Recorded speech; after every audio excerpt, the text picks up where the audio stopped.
Good morning, friends. We are reading Miss Jaffe is Daffy.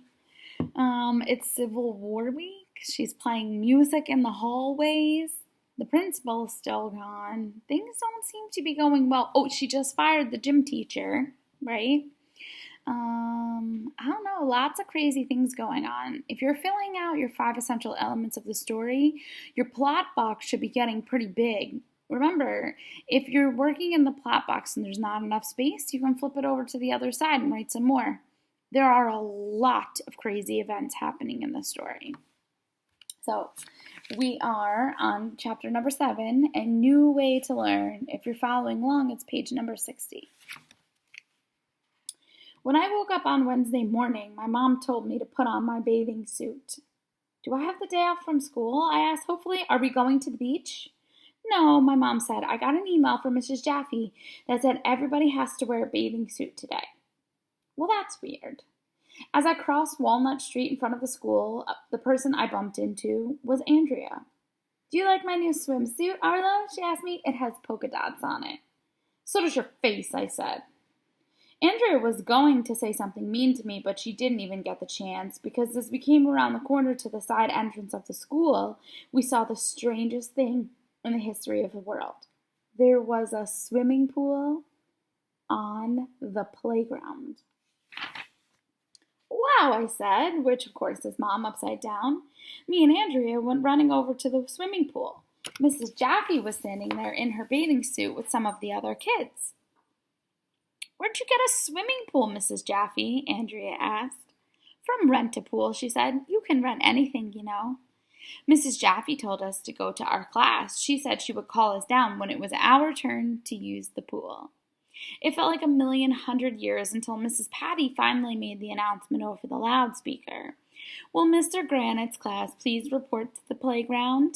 Yay! Everybody yelled as we ran out of the classroom. Mr. Granite told us not to run, but we were all so excited to go swimming, so it was hard not to run.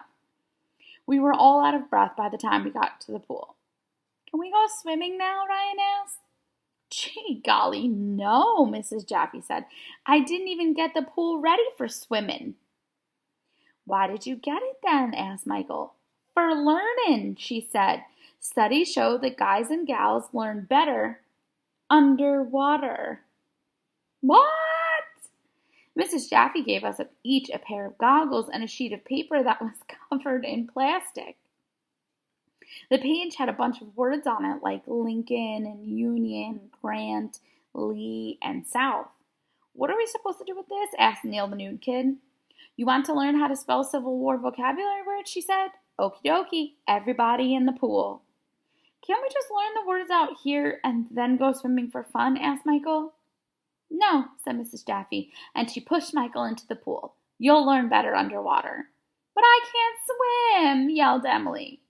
You'll learn to swim better underwater, Mrs. Jaffe said, pushing Emily into the pool, and then she ran around, pushing the rest of us right into the water.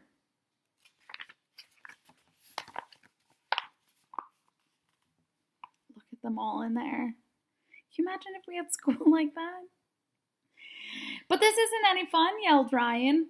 Who says learning's supposed to be fun, said Mrs. Jaffe. Now get underwater and start memorizing those words, doggone it.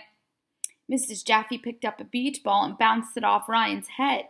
I ducked underwater because I didn't want Mrs. Jaffe to throw a beach ball at me.